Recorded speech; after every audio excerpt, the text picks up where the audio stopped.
Los extranjeros son parte de la clase trabajadora. La clase trabajadora no tiene fronteras, no tiene banderas, y eso es lo que tenemos que hacer valer los sindicatos. Pero lo que está claro es que el elemento migratorio es un elemento claramente positivo y enriquecedor de la sociedad española y europea, además. No se entendería un día, solo un día, sin población migrante en Europa sería un día crítico. Algunos sectores laborales no podrían sostenerse sin la aportación de población migrante.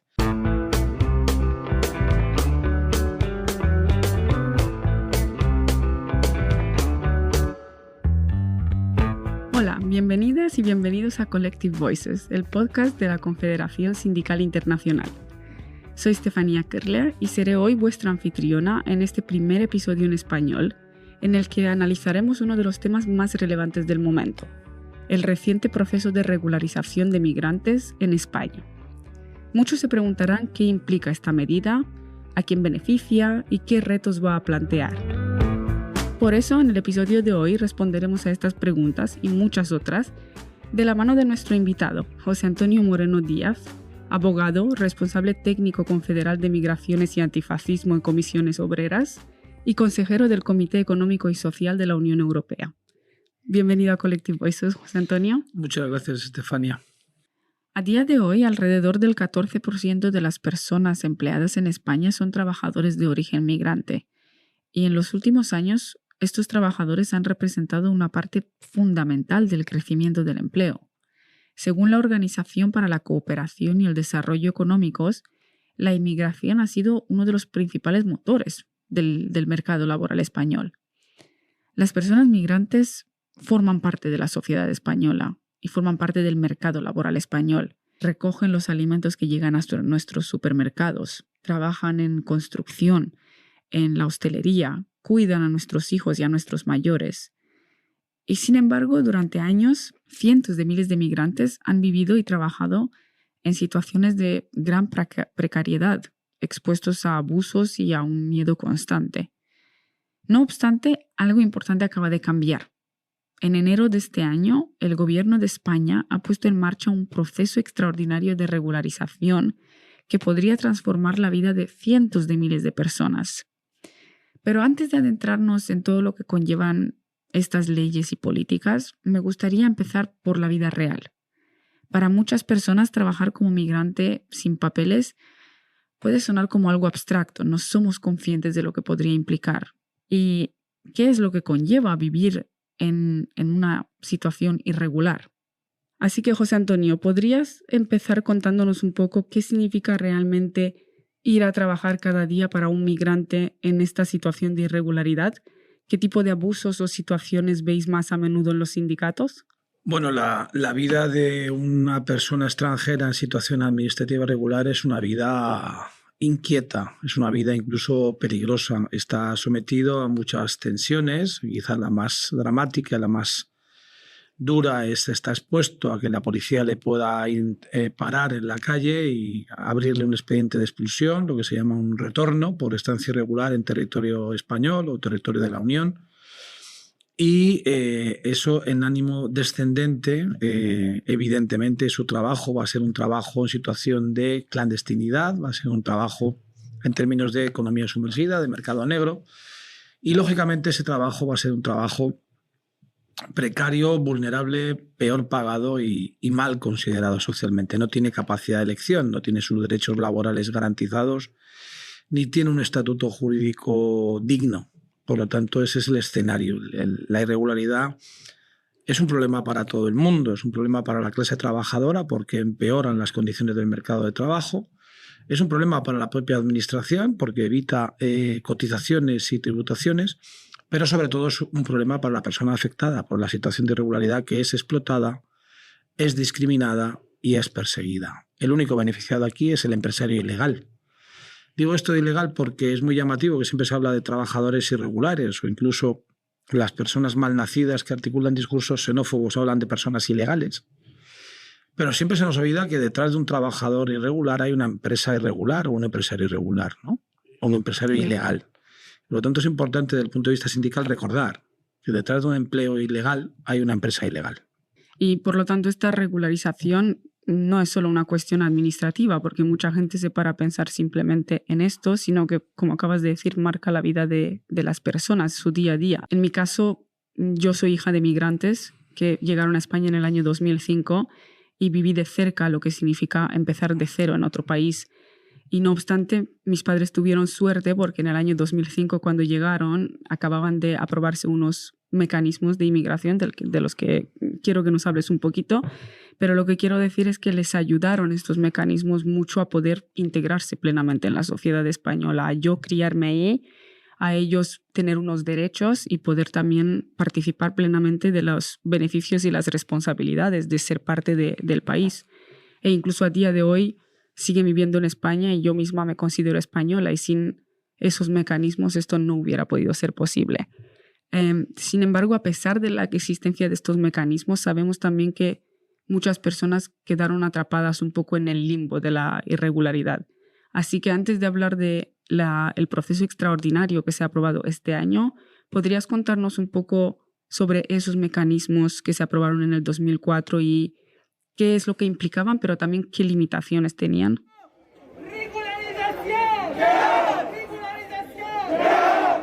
El año 2004 es un punto de inflexión en la política española de inmigración, ¿no? Entra en el gobierno, tras una etapa de gobiernos conservadores, un gobierno progresista, y este gobierno progresista finalmente se da cuenta y reacciona en el sentido que los sindicatos de clase, en concreto comisiones obreras, había tenido siempre como principio básico, ¿no? La inmigración es una cuestión laboral. Es una cuestión de índole social y de carácter eminentemente laboral y por lo tanto afecta al mercado de trabajo y por lo tanto debe ser objeto de diálogo social. Diálogo social tripartito en este caso, con las empresas, con los sindicatos y con el gobierno. Desde esta perspectiva de percibir la inmigración como una cuestión social de índole laboral, el gobierno abrió una mesa de negociación donde estuvimos discutiendo durante unos cuantos meses en el año 2004 lo que fue el reglamento que aplicaba o desarrollaba la ley de extranjería que estaba vigente en aquel momento. Todos los sindicatos propusimos, en concreto Comisiones Obreras, propuso la inclusión en ese nuevo reglamento de lo que hasta hoy vienen siendo los mecanismos ordinarios de regularización permanente. ¿Qué significa esto? Pues que va a haber mecanismos en el cual al extranjero que por las razones que sea se encuentra en España en situación administrativa irregular, se le va a permitir salir de esa irregularidad si cumple una serie de requisitos. Fundamentalmente, acreditar que lleva en España un mínimo de tiempo. ¿Por qué? Porque no puede resultar gratis la regularización, es decir, tú no puedes venir a España saltándote un modelo y pretender obtener la documentación al día siguiente, porque entonces no valdría nada la gestión eficaz de los flujos migratorios conforme al mercado de trabajo. Por lo tanto, no podemos hacernos trampas. Entonces, a todos se les exige un periodo mínimo de estancia que va desde los 2 años.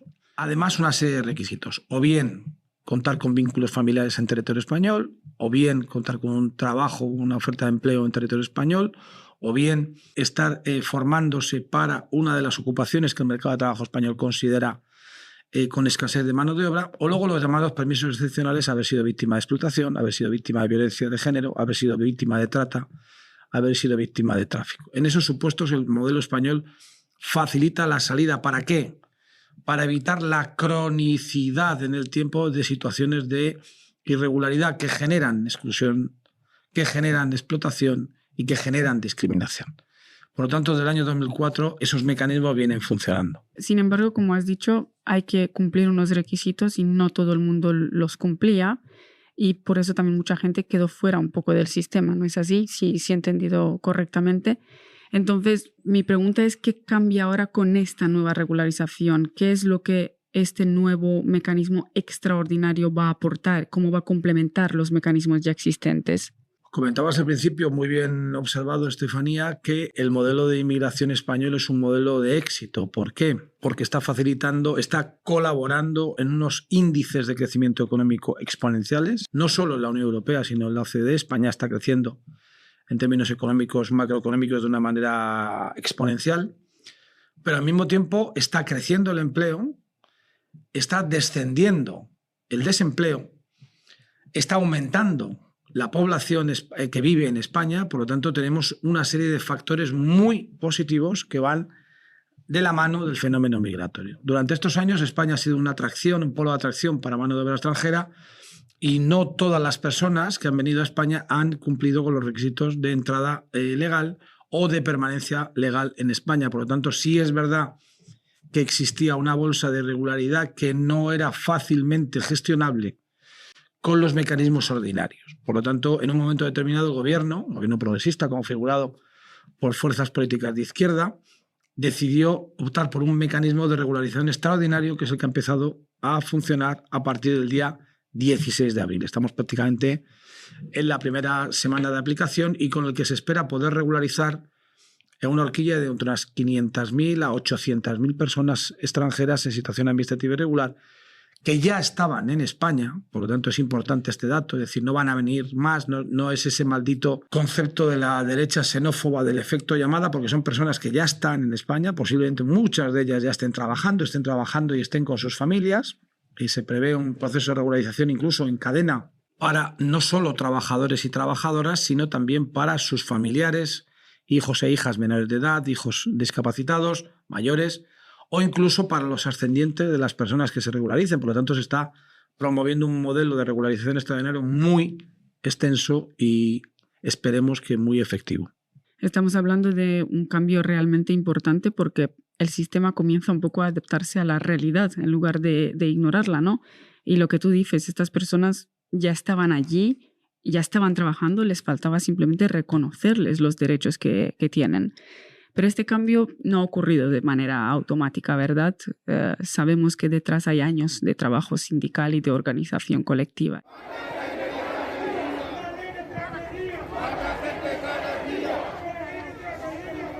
Me gustaría que nos cuentes un poquito en qué ha consistido esta lucha y qué papel han jugado los sindicatos y los propios trabajadores migrantes para lograr este cambio. Bueno, yo creo que Comisiones Obreras tiene una de las prácticas mejores del sindicalismo europeo y mundial en el enfoque de la realidad migratoria en España.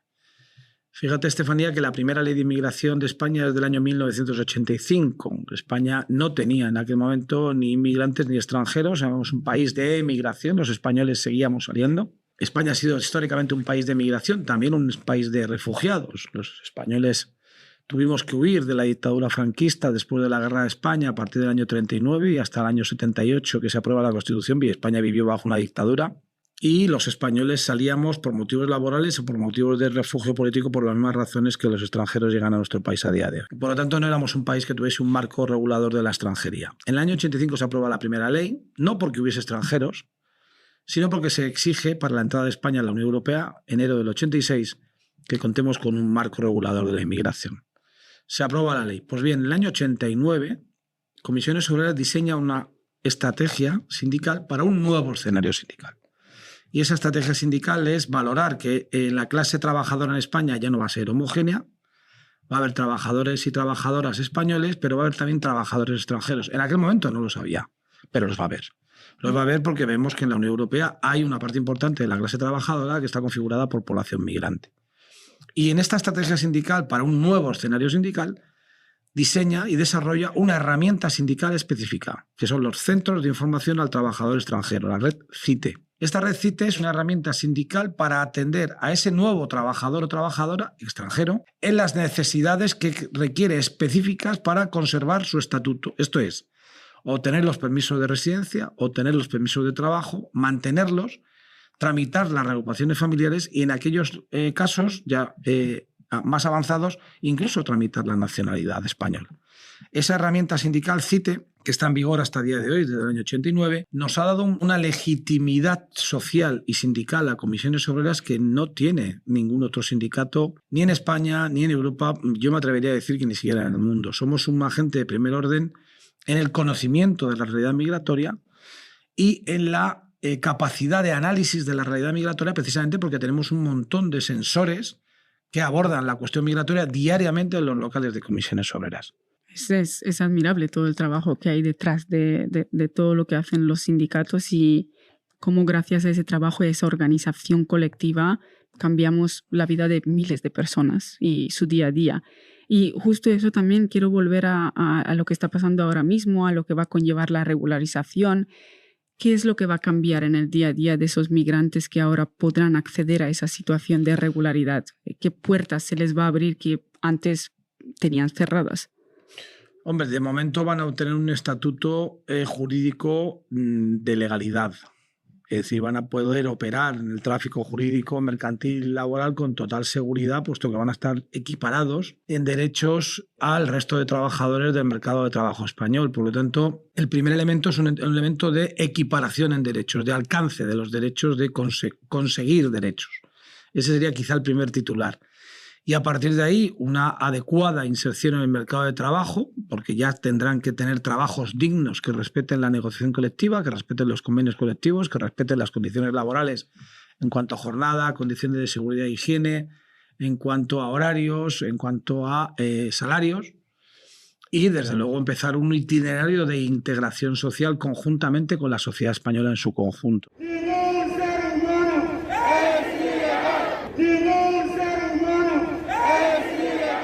Solo desde la igualdad se puede hablar de integración social.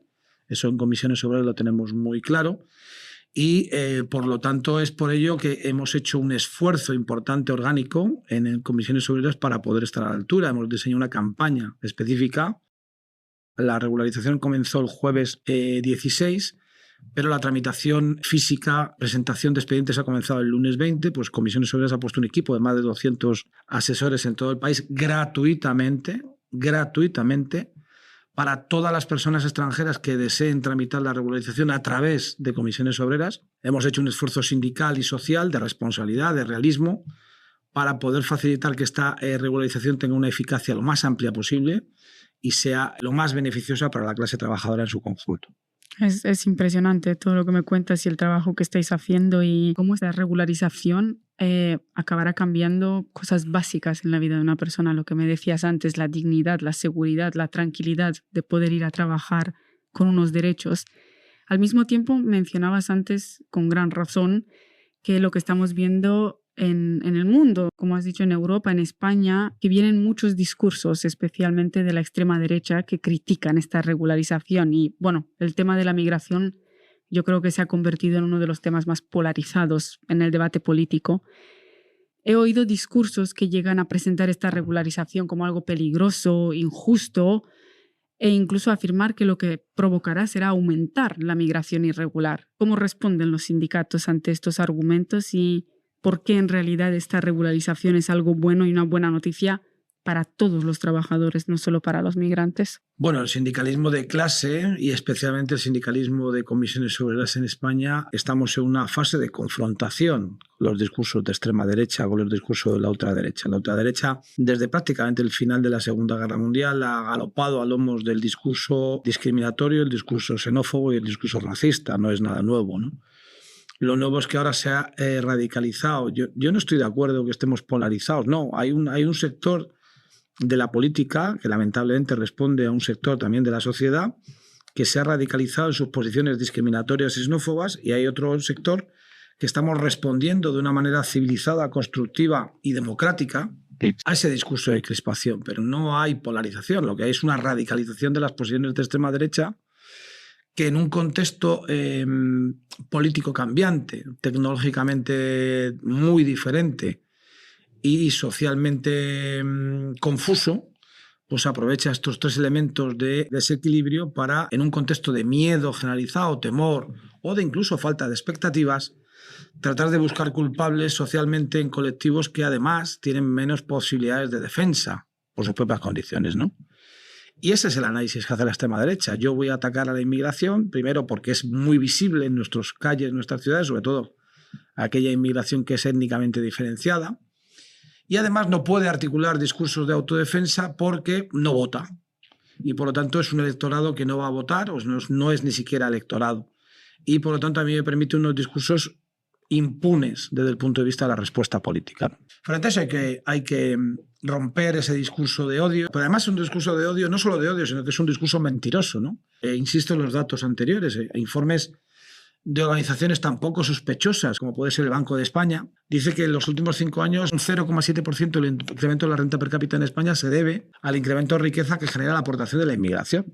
Por lo tanto, el elemento migratorio en España es claramente beneficioso. Luego podemos discutir en un sistema capitalista esa redistribución de la riqueza, cómo se produce, o cómo se está percibiendo el dimensionamiento de los servicios públicos, sobre todo sanidad y educación, a un nuevo escenario de población en constante crecimiento por la aportación de la población migrante. Eso se puede discutir y lo podemos debatir de un punto de vista de izquierda. Pero lo que está claro es que el elemento migratorio es un elemento claramente positivo y enriquecedor de la sociedad española y europea, además. No se entendería un día, solo un día, sin población migrante en Europa sería un día crítico en el sector de algunos sectores laborales que no podrían sostenerse sin la aportación de población migrante. Por lo tanto, el discurso hay que confrontarlo, hay que desmentirlo y hay que dar datos, trabajando también las emociones, ¿no? Que creo que los sindicatos también tenemos como parte de esa izquierda social. Debemos también trabajar las emociones, porque la extrema derecha sabe muy bien trabajar las emociones y las identidades. Los extranjeros son parte de la clase trabajadora. La clase trabajadora no tiene fronteras, no tiene banderas, proletarios de todos los países unidos, se dijo ya en el siglo XIX, y eso es lo que tenemos que hacer valer los sindicatos, al menos el sindicalismo de clase. Se enfrentan a las mismas carencias en el dimensionamiento de los servicios públicos, pero que no compiten con la clase trabajadora. Que la responsabilidad de los poderes públicos que no dimensionan esos servicios públicos o de los empleadores y empresarios que no otorgan unas condiciones dignas de trabajo, unos salarios de calidad. Por lo tanto, ese es el debate que tenemos que hacer y el debate que hay que confrontar, y ya se está haciendo, ¿no? El congreso que tuvimos en el año 2021, donde se introdujo ya el factor de antifascismo como un elemento de acción sindical cotidiana, que conjuntamente, no es casualidad, se trabaja también desde la perspectiva de las migraciones, porque posiblemente el caballo de batalla del fascismo europeo es sobre todo sobre la espalda de nuestros nuevos vecinos y vecinas. Sí, lo que queda claro de esta conversación es que esta regularización no es tan solo una cuestión migratoria, es una cuestión de derechos, de dignidad, de justicia, y que esta regularización va a subir los estándares para todos, no solamente para los trabajadores migrantes. Gracias por estar hoy con nosotros. Me ha gustado mucho hablar contigo, he aprendido mucho y espero que nuestros oyentes también. Gracias, José Antonio. Un placer, Estefanía. Estos son los espacios que hay que promover, espacios de diálogo, de conversación, de análisis, de reflexión, fuera del ruido, fuera de la prisa y fuera del discurso de odio y de la radicalidad que no hace sino envenenar la convivencia en nuestros países. Gracias a ti, Estefanía. Exactamente. Como hemos visto, cuando una parte de la fuerza laboral trabaja para obtener esos derechos y para cambiar la sociedad, cualquier realidad puede llegar a mejorar. Hemos visto que si los trabajadores se organizan y los sindicatos luchan, podemos construir sociedades más justas y mercados laborales mejores para todos. Gracias a nuestros oyentes por acompañarnos hoy en este primer episodio en español, y si esta conversación os ha parecido interesante, os invito a compartirla con vuestros compañeros, vuestros amigos o vuestras familias, y no olvidéis suscribiros a nuestro canal para más contenido sobre el mundo laboral. Hasta la próxima.